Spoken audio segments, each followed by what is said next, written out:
Já ouviu falar em Aurélia de Sousa? E, contudo, é um dos grandes pintores da viragem do século XIX para o século XX. O facto de ser mulher não ajudou ao conhecimento da sua pintura. Em 1999, a Royal Academy of Arts, em Londres, selecionou este autorretrato de Aurélia de Sousa para a sua grande exposição sobre a passagem de século na pintura europeia. A vida e a obra de Aurélia de Sousa são uma viagem inquietante ao que era ser mulher, artista, em 1900. Vai querer saber mais? Venha connosco nesta visita guiada.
O autorretrato é um género muito relevante na história da arte e só aqui, no Museu Nacional Soares dos Reis, há uma impressionante coleção de autorretratos. O que é que torna o autorretrato de Aurélia de Sousa um caso excepcional na história da arte portuguesa? Só umas décadas depois dele ter sido feito é que foi considerado, de facto, excepcional no contexto da história da arte, das exposições e dos historiadores de arte que o consideraram como tal. E é muito interessante vê-lo no contexto deste museu, um dos melhores museus do século XIX em Portugal, ao lado do Museu do Chiado, um museu indispensável para se compreender todo o século XIX português e o princípio do século XX, e é o único autorretrato de uma mulher artista neste museu. Significa que as mulheres não pintavam? Ou significa que não faziam autorretratos? Ou significa que faziam autorretratos e pintavam e não eram expostas? Eu acho que é mais essa última resposta. As mulheres faziam tradicionalmente até muitos autorretratos, quer dizer, o autorretrato faz parte da história da pintura, como disseste, mas sobretudo da história de pintura feita por mulheres, porque pelas suas razões práticas podia ser feito em casa, não exigia viagens, não exigia um conhecimento do corpo humano, como por exemplo acontecia com a pintura religiosa ou de história. Portanto, tradicionalmente, desde o século XVI, as mulheres dedicaram-se especialmente ao autorretrato. E a Aurélia também deve ser inserida nessa tradição de mulheres que se pensaram autorretrato. Mas claro que elas foram menos expostas, menos compradas, menos expostas ao mercado artístico e da história da arte e por isso... E o tal reconhecimento naquele dia veio sempre mais tarde, não é? No caso da Aurélia, a excepcionalidade da sua qualidade como pintora, independentemente de ser homem ou mulher, acabou por ser, apesar de tudo, reconhecida por Columbano Bordal Pinheiro, que comprou uma pintura, um quadro à Aurélia de Sousa. É verdade. É verdade, comprou um quadro... Quando era diretor, precisamente, quando era diretor do Museu do Chiado. Em 1916 foi a primeira vez que a Aurélia expôs na Sociedade Nacional de Belas Artes em Lisboa e ele reconheceu esse mérito comprando um belíssimo quadro que se chama No Atelier, em que uma mulher de costas e numa atitude introspectiva está presente num ateliê de artista. Mas, se por um lado ele o comprou em 1916, que eu saiba nunca esteve exposto no museu, embora nos últimos 40 anos muitos têm sido os olhares atentos a estas ausências, a estas reservas, que tenham ido às reservas literais e metafóricas da história da arte, ido buscar e do descobrir tantas destas... Bom, o Columbano comprou, a Aurélia de Sousa, sim. Não a expôs, é verdade, mas também há que entender o contexto. O caso do Columbano é muito paradigmático. Sim, sem dúvida que é paradigmático. O famoso quadro do Grupo do Leão mostra-nos alguns dos nomes mais importantes da pintura desse período, mas sabemos também que faziam parte deste Grupo do Leão algumas mulheres, nomeadamente Josefa Greno, que tal como a Aurélia também foi estudar para Paris, como também Berta Ortigão, filha do Ramalho Ortigão, mas essas mulheres não estão presentes no quadro do Grupo do Leão e às vezes também mostra como elas pertenciam, mas não estão presentes e portanto assumimos que elas não estão lá. E isso até me faz lembrar um famoso quadro com os fundadores da Academia, da Royal Academy de Londres, feito no século XVIII, em que entre os fundadores da Royal Academy no século XVIII são duas mulheres, a Mary Moser e a Angelica Kauffman, duas pintoras. Mas no quadro que representa os fundadores elas não estão lá, estão transformadas em escultura, em obras de arte, porque o quadro representa um nu. E havia uma incompatibilidade entre a presença do nu, do modelo nu, e as mulheres a observarem-no enquanto artistas. Isto não é um percurso linear. E quando nós pensamos no caso da Aurélia e no caso português, é especialmente curioso porque, ao contrário daquilo que acontecia em Paris ou em Londres, sobretudo Paris, o grande centro artístico do século XIX, as mulheres no Porto ou em Lisboa podiam frequentar as escolas de belas artes, não havia nenhum tipo de impedimento e a Aurélia usufruiu dessa possibilidade. E, curiosamente, até as abordagens feministas da história da arte costumam identificar 3 grandes obstáculos à construção de uma carreira artística. E nenhum deles fez parte da vida da Aurélia. Um primeiro é o acesso ao ensino, e coisa que não aconteceu. A Aurélia teve acesso ao ensino no Porto e depois em Paris. Por outro lado, o acesso às viagens e à mobilidade, que desde o século XVI também era um grande constrangimento. A Aurélia viajou por toda a Europa, viajou sozinha, viajou com a irmã. E, por outro lado, os constrangimentos familiares e domésticos, que obviamente eram extremamente limitadores e muitas vezes mais difíceis de identificar, e também não afetaram a Aurélia, que era uma mulher solteira e independente economicamente na medida em que teve o apoio da família, e sem esse apoio económico não poderia ter feito tudo o que fez, obviamente, e essa era uma limitação para muitos artistas, e portanto, curiosamente, ela não teve esses 3 obstáculos principais à profissionalização artística, ela não os teve e, portanto, teve depois, se quisermos, os outros obstáculos, que eu penso que às vezes ainda são mais constrangedores do que o da história vivida, que são os da história construída. E não, portanto, não no contexto em que ela viveu, mas depois nos contextos posteriores, o da crítica da arte. E, contudo, trata-se realmente de um autorretrato, mesmo para um leigo, é impossível não reconhecer o caráter enigmático desta presença frontal, não é? É um autorretrato fortíssimo. É um autorretrato muito forte, obriga-nos, não podemos ficar indiferentes a este autorretrato. É uma mulher que se conhece a si própria e que se quer conhecer a si própria e que de alguma forma partilha connosco este processo de introspeção em que nós estamos deste lado do espelho. Para além destes aspectos, eu acho que há um que também é muito relevante e que também faz dela uma mulher moderna, que é o da fotografia. Eu não sei se este retrato teria sido possível antes da fotografia ter sido inventada.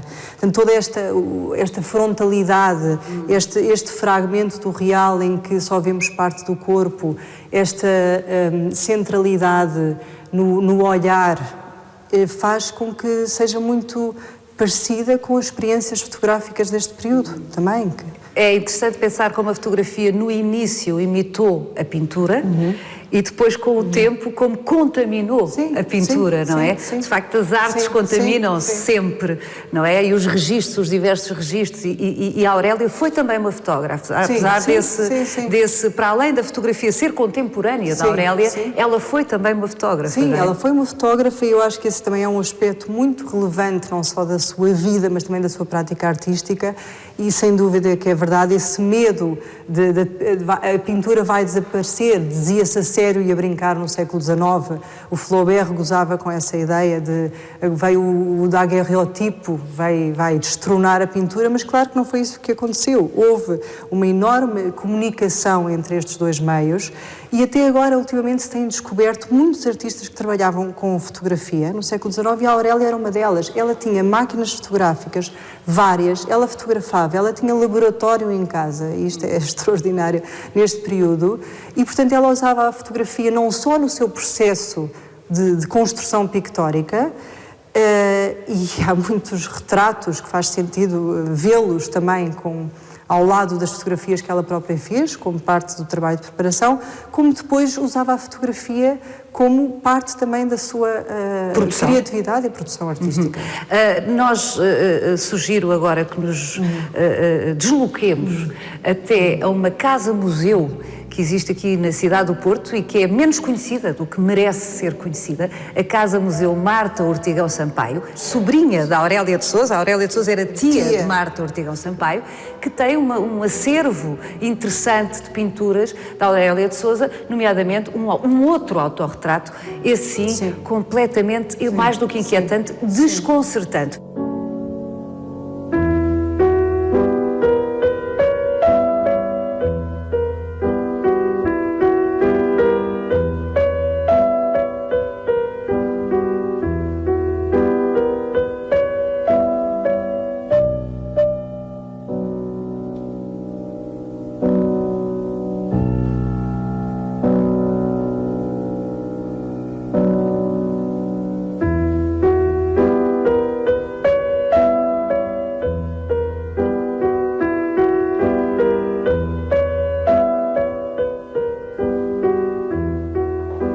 Filipa, isto é, no mínimo, estranho. Estamos a falar de um autorretrato da Aurélia de Sousa travestida de Santo António.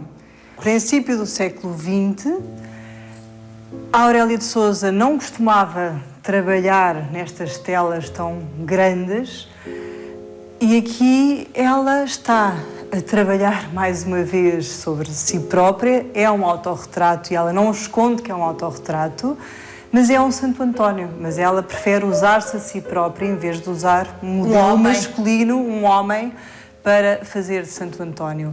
É um autorretrato, ou um retrato, se quisermos, extremamente original e único também na sua obra.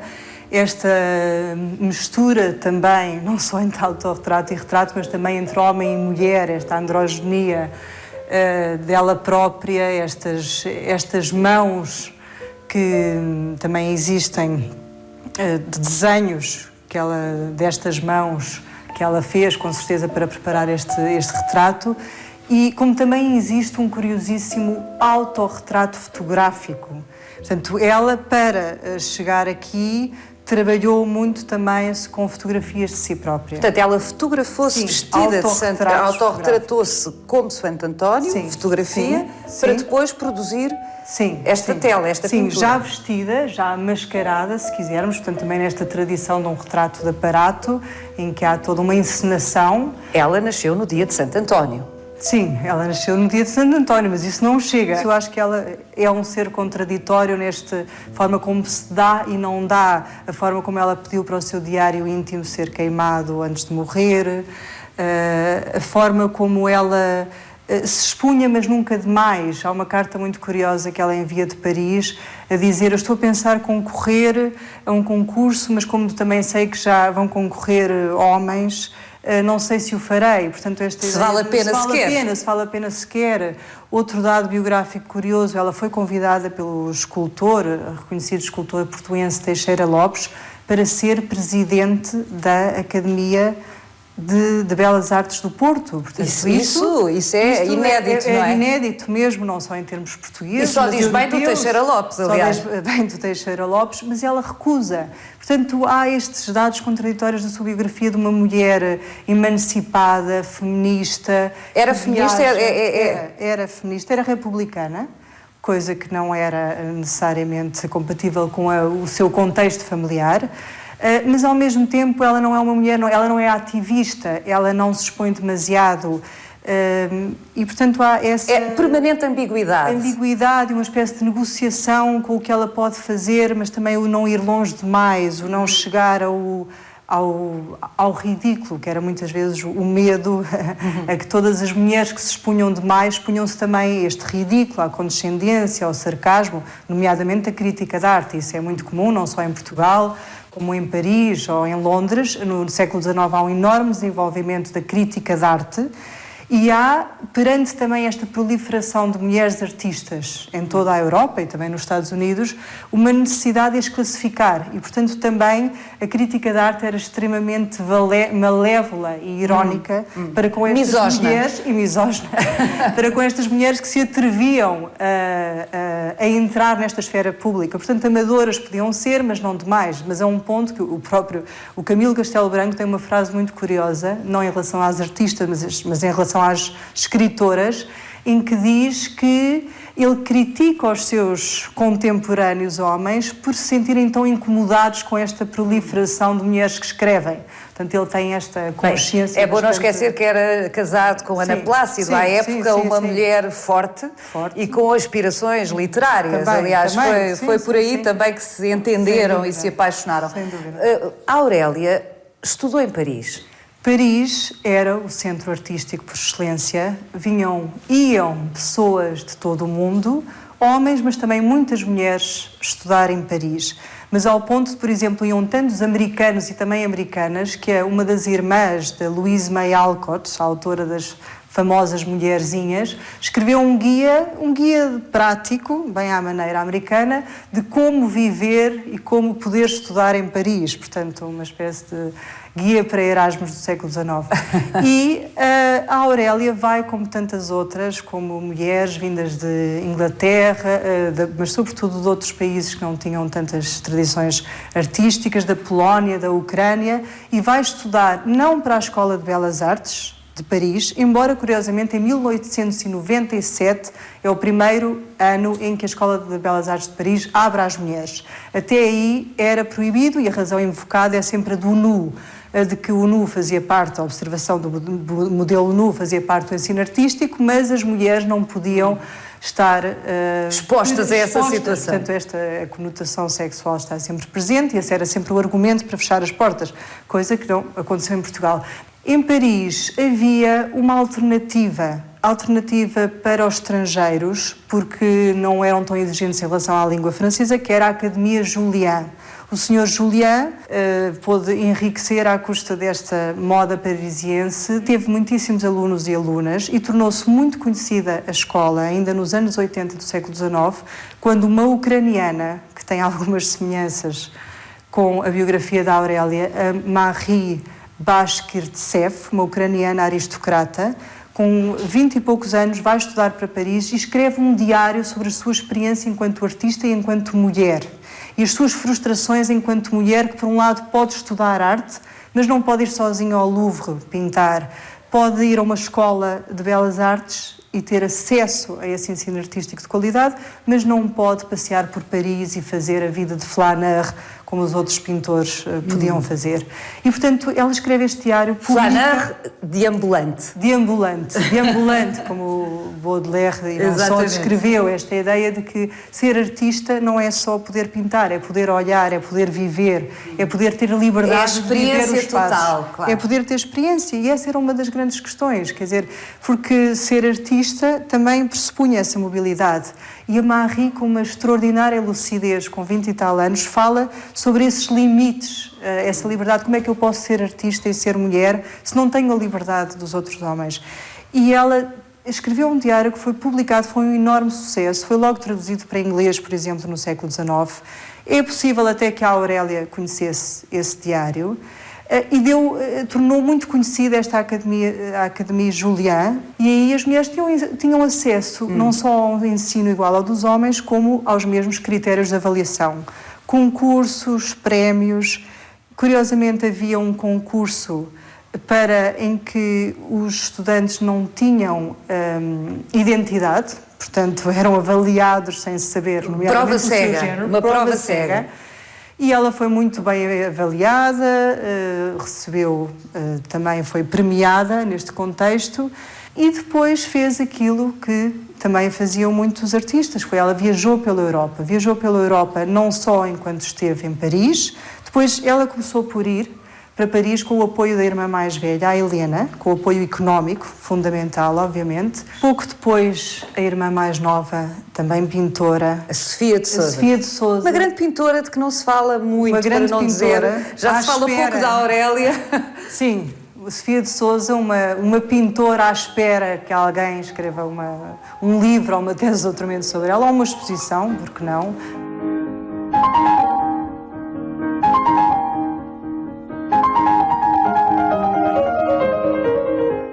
Que família era esta que apoia uma rapariga, primeiro, e depois duas raparigas, não é? Duas irmãs, a irem para Paris estudar arte? Estamos em Portugal, início do século XX, 1900 literalmente, não é? Por aí. Sim, estamos em Portugal, mas estamos no Porto. E o Porto tem as suas particularidades. Não é por acaso que o Porto foi pioneiro em muitos aspectos desta ideia de progresso e modernidade do século XIX. A primeira exposição internacional que se fez em Portugal foi no Porto, em 1865. Muitas primeiras iniciativas relacionadas com a indústria e esta ideia de modernidade foram feitas aqui, e também era um lugar cosmopolita, dentro de um possível cosmopolitismo, em que havia muitos homens ou famílias, como o pai da Aurélia, que foi para o Brasil e mais tarde para o Chile. Portanto, é uma tradição de imigração e provavelmente também uma tradição de comércio que tem a ver com o vinho do Porto, nomeadamente, que expõe esta população a outros povos, aos ingleses, desde logo, não é? E por outro lado, há aqui uma emergência de uma burguesia mais inquieta e mais disponível para essas modernidades. Sem dúvida. Ela era o pai... fez fortuna, como se costumava dizer, no Chile. A Aurélia nasce em Valparaíso, no Chile, portanto um lugar bastante original também para nascer, mas regressa ao Porto, muito nova. Mas ela, depois, entretanto, o pai morre ainda na sua infância, o que também, em termos económicos, poderá ter sido complicado. E não havendo esta figura masculina, e a mãe era muito jovem, apesar de já ter 6 filhas e um filho, até volta a casar, mas são estas irmãs mais velhas da Aurélia que depois terão um papel determinante, não só as irmãs como também os cunhados, nomeadamente o Vasco Ortigão Sampaio, mecenas de muitos outros artistas do Porto, e também das irmãs Sousa. A Sofia tinha um perfil psicológico, de temperamento radicalmente diferente do da Aurélia, não é? Sim. A Aurélia? Aparentemente era muito mais extrovertida, alegre, ao contrário da irmã, que era uma pessoa mais privada e introvertida. A Sofia tem, inclusive, um autorretrato em que está a sorrir descaradamente, que é uma coisa raríssima, não é? Sim, que é muito raro. Curiosamente, também há um retrato muito bonito da Sofonisba Anguissola, uma pintora italiana do século XVI, que pinta as suas irmãs também, não só a sorrirem, mas a rirem-se, mas é muito raro. Temos um retrato fantástico da mãe, que é um retrato particularmente feliz e impressionante, mas há aqui outros retratos. Ela retratou todos os seus irmãos. Em todo o caso, regressamos sempre a este autorretrato tão inquietante. Esta androgenia, para usar a sua expressão, pode ser alguma crítica velada a um mundo que ela reconhecia como agressivamente masculino, no sentido em que não dava o devido espaço às mulheres, ou não? Ou já é uma leitura contemporânea? Não sei. Eu acho que é sempre difícil. A Aurélia não escreveu muito, ou pelo menos não temos conhecimento dessa escrita. Ela própria pediu para que o seu diário fosse queimado. E como eu já referi, eu acho que ela... há muitos aspectos da sua biografia que levam a compreender que ela era uma mulher que prezava a sua independência, ela era uma mulher que não só fotografava, pintava, viajava, era republicana, portanto tinha ideias políticas, gostava de literatura, jogava ténis, andava de bicicleta, portanto há muitos aspectos da sua biografia que a fazem assumir e algum ou outro escrito como feminista, mas ao mesmo tempo ela não é uma lutadora ou uma ativista. E por isso eu acho que ao mesmo tempo ela se remete para esse espaço privado, tanto que ela quando regressa de Paris fica na quinta da China, na casa de família. De que há também aqui uma representação dela, notável, uma vista de uma das varandas dessa quinta da China que o pai comprou quando veio do Chile, não é? Sim, quando vem do Chile, e passa a ser o seu espaço privado, que era o interior da casa, que era o prolongamento da casa nos jardins. E ela, depois de Paris e depois das viagens, ela continuou a viajar, e continuou a viajar também com a irmã, mas ela depois remete-se para este espaço privado, continua a dar aulas de pintura, com certeza a outras meninas da burguesia portuense, mas não se expõe demasiado. Dessa ambiguidade toda que ressalta de uma leitura, obviamente muito posterior, da biografia, do percurso biográfico da Aurélia de Sousa, esta pintura é talvez o gesto mais radical a que ela se deu. Sim. Era difícil. Radical é uma boa palavra. É um quadro radical. Radical. É.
Os mais procurados da RTP2.